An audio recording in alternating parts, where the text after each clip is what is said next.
Nouvelle édition sur l'ORTB. Bonsoir à tous. Voici les titres de ce 20h. La cyberlégislation et l'économie numérique focalisent l'attention des parlementaires béninois. Ils ont été conviés à un séminaire sur ce concept à Grand Popo.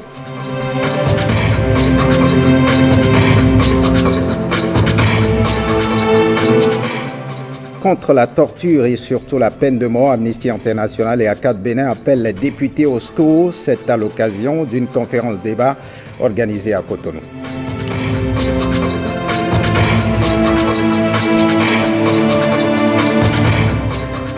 Prise en charge de la santé mentale en souffrance au Bénin, le directeur du centre psychiatrique de Jaco fait son plaidoyer ce 10 octobre, journée mondiale de la santé mentale.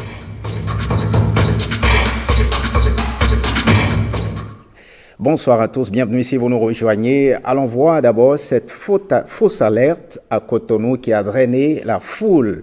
Un avion de l'ASECNA en plein contrôle aérien a suscité la panique au sein de la population. L'appareil, dans son périple aérien, est considéré comme étant en difficulté par la population. Reportage.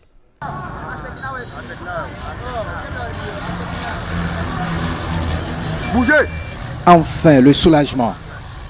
Pas pour les membres de l'équipage, ni pour les passagers de cet appareil ATR-42, mais plutôt pour ces curieux. Pour eux, l'avion serait en difficulté. Plusieurs tentatives d'atterrissage, sans succès.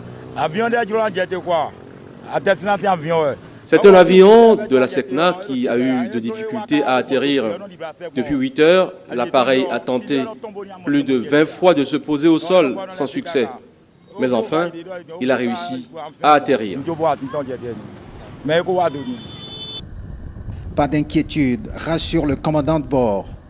Cet avion, laboratoire de l'ASECNA, est en contrôle de routine des installations de l'aéroport Cardinal Bernardin Ganti. Je vous rassure tout de suite, déjà rassure la population qu'il n'y a aucun problème. Ça fait partie de notre travail au quotidien, je dirais. Vous ne voyez pas toujours, mais on a quitté Dakar depuis le 21 septembre et nous sillonnons un peu partout les capitales africaines, surtout les pays membres de la SECNA, pour faire ce qu'on appelle la calibration des installations des NavHeads, qui sont des systèmes qui aident les avions à atterrir. Le responsable de la SECNA Bénin renchérit et rassure davantage. Ça n'a rien à voir avec un avion qui a des problèmes à atterrir. C'est juste le circuit normal pour calibrer, pour vérifier si nos équipements sont en état de fonctionnement. Il le faut avant d'ouvrir, de laisser ces équipements fonctionner pour les avions civils.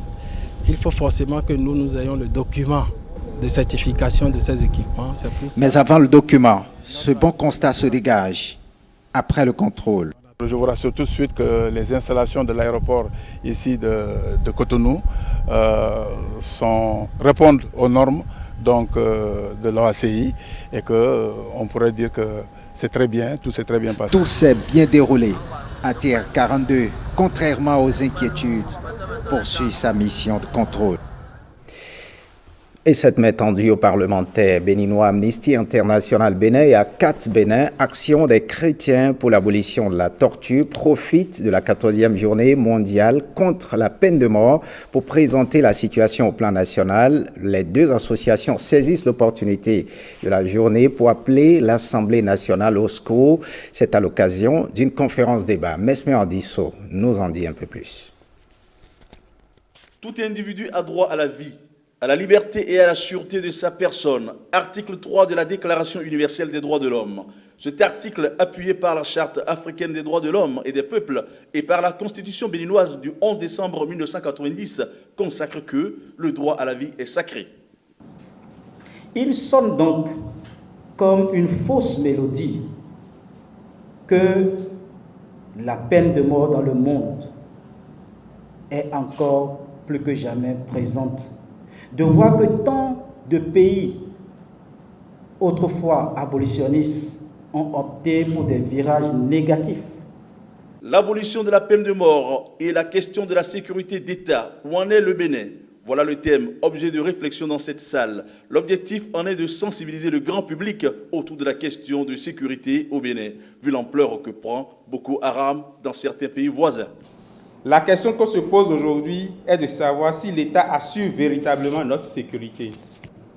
Nous devons tout faire pour maintenir la peine de mort abolie. Le Bénin a marqué un très grand pas par l'annonce de l'abolition de la peine de mort. Mais l'effectivité de cette mesure passe par une nécessaire réforme législative qui supprime définitivement la peine de mort de notre arsenal juridique, d'où notre appel, notre cri de cœur à l'endroit des honorables députés, afin que le nouveau code pénal en étude à l'Assemblée nationale puisse être rapidement voté. Que fait justement l'exécutif contre la peine de mort? Depuis mars 2014, 14 condamnés à mort ayant déjà purgé une vingtaine d'années de peine ont pu être transférés de la prison de Cotonou vers celle de Missérété. On a pu obtenir pour cette détenue-là, pour ces personnes qui sont dans le couloir de la mort, le fait de pouvoir sortir, de prendre un bain de soleil 5 jours sur les 7 que compte la semaine. Leur situation n'est pourtant pas rose puisque aujourd'hui, par défaut de base juridique, on ne sait pas comment transformer, si on veut, les dispositions, leur condamnation de peine de mort en une disposition plus favorable parce que les tests ne sont pas assez clairs là-dessus. Voilà encore un chantier de travail. Amnesty International et ACAT Bénin, Action des chrétiens pour l'abolition de la torture, souhaitent que les peines des 14 condamnés à mort soient commuées et que l'Assemblée nationale vote surtout un nouveau code sans provision de peine de mort. Marquons un arrêt à l'Assemblée nationale. La législation béninoise actuelle sur les services du net et l'économie numérique semble inadaptée pour amener les députés à donner les moyens législatifs et budgétaires conséquents à l'État. Ils ont été conviés récemment à un séminaire sur la cyberlégislation et l'économie numérique à Grand Popo. Guillaume Avianou pour le point. Députés et experts de l'économie numérique à Grand Popo pour un séminaire sur la cyberlégislation et l'économie numérique au Bénin. Un séminaire initié par le Parlement qui tire sa source des visions de deux hommes, l'actuel président de l'institution, Adrien Ongwedi, qui avait martelé dans son discours d'investiture de juin 2015 sa volonté de moderniser l'Assemblée nationale, mais aussi de la volonté affichée du président de la République de faire de l'économie numérique un levier de développement du pays. Cette nouvelle vision du gouvernement mérite d'être accompagnée par le législateur que nous sommes et les différentes actions y afférentes méritent aussi des contrôles de notre part. En un mot, nous devons jouer pleinement notre rôle. Il s'agit donc pour les députés d'acquérir des informations pouvant leur permettre de donner à l'exécutif des moyens législatifs et budgétaires indispensables à la mise en œuvre de son programme de développement de l'économie numérique. C'est alors pour renforcer les capacités de ses pairs que le président de l'Assemblée nationale est allé solliciter récemment le soutien de l'Organisation internationale de la francophonie pour la tenue du présent séminaire. Aujourd'hui, la législation en place au Bénin ne permet pas de protéger suffisamment le consommateur et les données personnelles pour la sécurité des transactions en ligne, fait observer Jean-Baptiste Sachivi de la Chambre d'industrie et de commerce du Bénin. Il faut donc la faire évoluer et l'adapter au caractère transfrontalier du secteur. Le numérique pour les entreprises est un enjeu de compétitivité. Il est donc un levier de croissance des entreprises par amélioration des services rendus aux clients et aux consommateurs finaux. Les participants au séminaire parlementaire sur la cyberlégislation et l'économie numérique au Bénin voudraient assimiler les assises de Grand Popo à un engagement collectif des différentes composantes de la nation pour relever le défi du numérique afin d'inscrire durablement le Bénin dans l'économie de la connaissance, selon Jean-Baptiste Sachivi. Audience au Conseil économique et social, le président Tabouekbian a reçu en audience à son cabinet ce lundi l'ambassadeur du Bénin près la République populaire de Chine et l'ambassadeur du Japon près le Bénin, suivant un extrait de leur déclaration à leur sortie d'audience. Ils sont au micro de Destonia Bigot et Mathieu Soken. J'ai été nommé par le gouvernement pour représenter le Bénin et le chef de l'État auprès de la République populaire de Chine. Et avant d'aller en mission, de rejoindre le poste, il était nécessaire, de rencontrer les présidents des institutions. Et ce matin, je suis au Conseil économique et social pour rencontrer le président du CES, échanger avec lui à propos de cette mission, mais surtout discuter avec lui de la coopération entre le CES et la Chine. Heureusement, ici, il y avait déjà une coopération existante avec la Chine. Le CES avait déjà une coopération. Nous avons fait le tour de cette coopération, voir les actions qui ont été menées jusque-là, et ensemble, sur les années à venir, au cours de ma mission en Chine, comment donner de la visibilité, mais également renforcer cette coopération. Nous avons discuté également des questions de formation, des questions d'appui institutionnel. Annoncer mon départ définitif prochain, et puis pour présenter mes sincères gratitudes et remerciements auprès de lui, car nous avons noué nos amitiés et nous avons fait des échanges de vues au cours de mes 4 années de séjour au Bénin. Et à travers lui, je souhaiterais présenter mes sincères gratitudes à toutes les autorités béninoises et à la population béninoise avec qui j'ai travaillé pendant 4 ans. Et j'ai été accueilli comme un Béninois, comme un frère. Volontariat, jeunesse face aux défis de paix, cohésion sociale, citoyenneté, démocratie, c'est le thème de la célébration aujourd'hui de la 6e journée annuelle du volontariat français, occasion de partage des valeurs humaines, de tolérance, d'humanisme, de paix et de progrès. Monique Torron et Cécile Ondé pour le point. Les valeurs de solidarité, de tolérance, d'humanisme, de mixité sociale, culturelle et géographique, de cohésion et d'inclusion sociale célébrer la faveur de cette 6e édition de la journée annuelle du volontariat français. C'est plus de 300 000 jeunes répartis à travers le monde, dont plus de 100 000 sur notre territoire, pour le partage du service civique, de la citoyenneté, des questions de paix et de développement. Nos sociétés, pour évoluer en harmonie et conduire leur destin, ont besoin de citoyens formés, avertis, actifs et responsables. Le volontariat offre aux jeunes qui le désirent la possibilité de s'initier et d'exercer leur citoyenneté en contribuant à des actions d'intérêt général au service des communautés qui les accueillent. Au-delà du volet festif, nous éduquer et surtout éduquer notre jeunesse sur ce qui doit être les valeurs citoyennes et autres. Je me félicite de l'action de France Volontaire qui accompagne efficacement plus de 1000 volontaires français répartis dans tout le pays. Ce nombre important témoigne de l'attractivité du Bénin, mais aussi du besoin d'engagement des jeunes français, de plus en plus mobilisés à travers le service civique ou le volontariat international en entreprise et en administration. C'est aussi pour beaucoup l'occasion d'acquérir une première expérience professionnelle valorisante, ainsi que la découverte de nouvelles cultures et du travail à l'international. Le volontariat français propose par le truchement de ce creuset de jeunes citoyens avertis et actifs aux questions de paix et de développement une barrière face à l'intolérance, à l'exclusion et aux violences de toutes sortes. C'est la philanthropie, l'altruisme, l'amour du prochain et le partage des valeurs humaines de paix et de progrès distillés dans le public. Commentaire signé Clotaire Ouekou. Dans le cadre de sa tournée, le ministre de l'Énergie se réjouit que les consignes données il y a 3 mois plus tôt à l'usine de production de l'énergie de la SBEE à Parakou sont prises en compte. Après cette remarque, Jean-Claude Rousseau est allé inaugurer une maison de jeunes construite par son département pour l'arrondissement d'Ina à Bembereke. Francis Faton, Jérôme Mungor. À l'entame de ses activités de ce vendredi, le ministre de l'Énergie, de l'Eau et des Mines a rencontré les responsables et agents du département du Zou à Boyko. Objectif majeur, inciter ces derniers à améliorer la qualité des prestations en eau et énergie à la clientèle. Dans les semaines, les mois à venir, les choses continueront de s'améliorer pour répondre non seulement à l'enjeu clientèle, mais surtout aux préoccupations du chef de l'État qui est de faire de notre pays désormais un pays non seulement de paix, mais un pays où il fait bon vivre. Par ailleurs, ici sur la carrière de granit de la société Ebomaf Adam, c'est la désolation totale. Les activités sont suspendues car elles créent de désagréments aux populations environnantes. Rien ne doit être au-dessus de la sécurité des populations.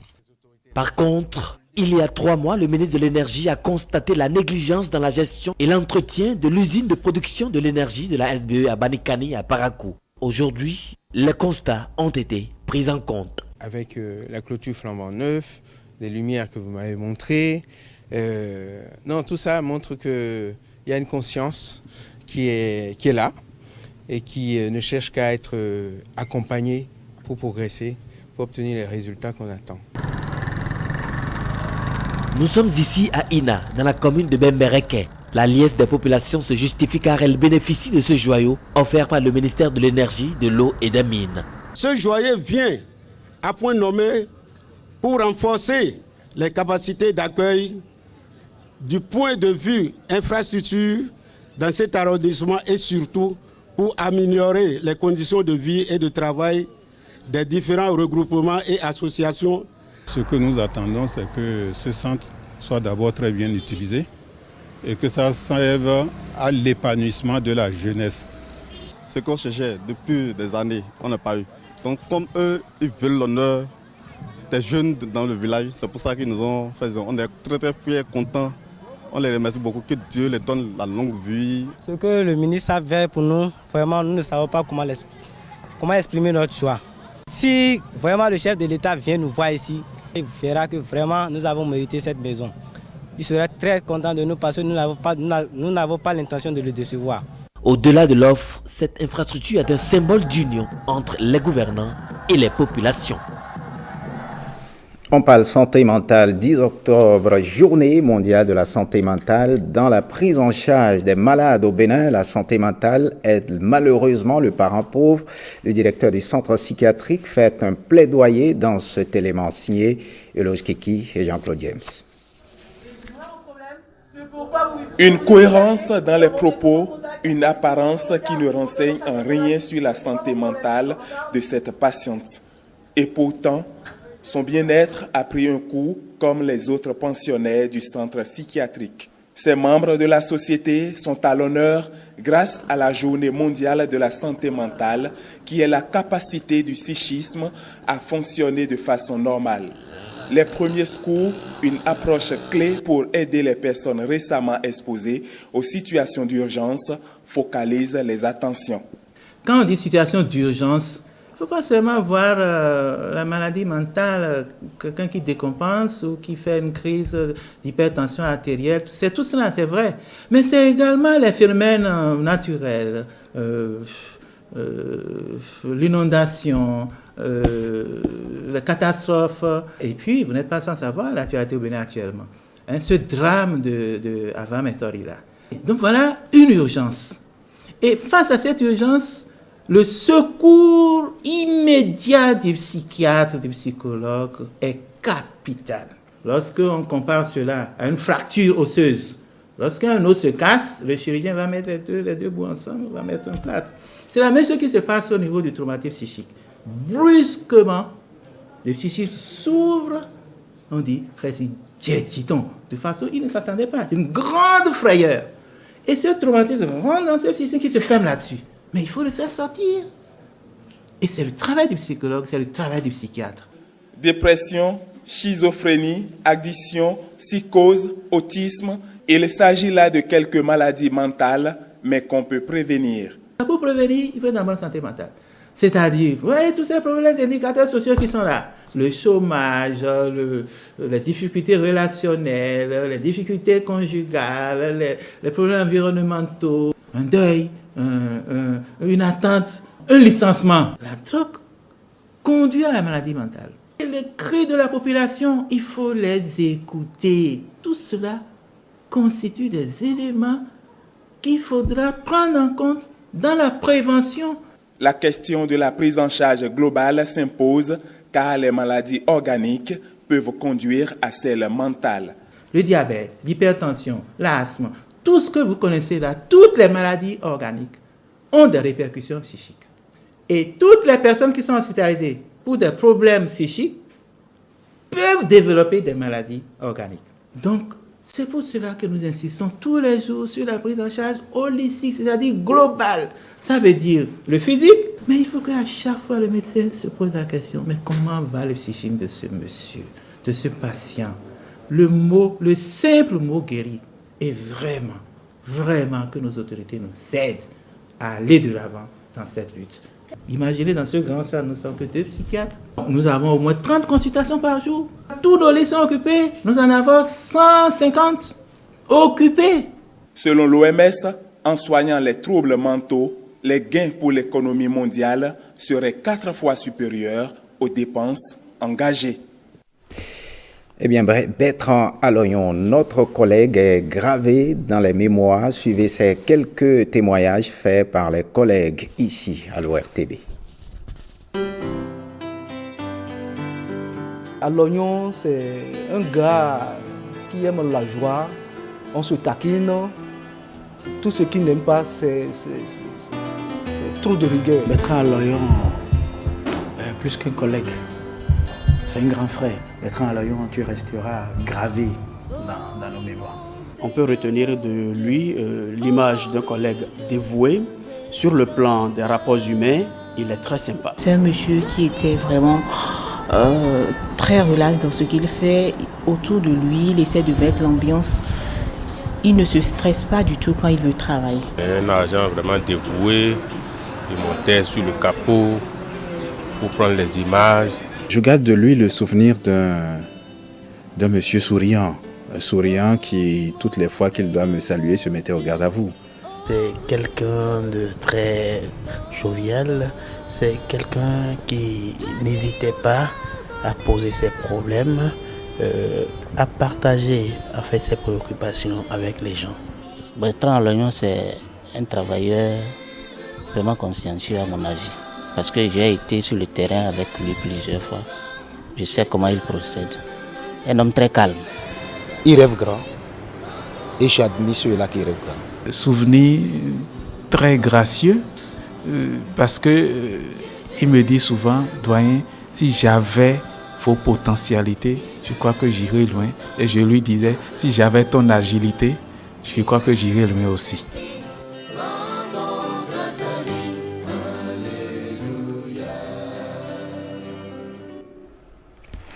Fin de ce journal, merci de l'avoir suivi. Le programme prévoit à partir de 20h30 le magazine sans commentaire, le débat à machine agricole, un marché de dupes et de feuilletons, les choix de l'amour et oui, Vartuo. Prenez le rendez-vous du journal du soir à 23h avec Héloïse Vinator. Retrouvez cette édition sur le site de l'ORTB, www.ortb.bj. Merci de votre fidélité. À très bientôt.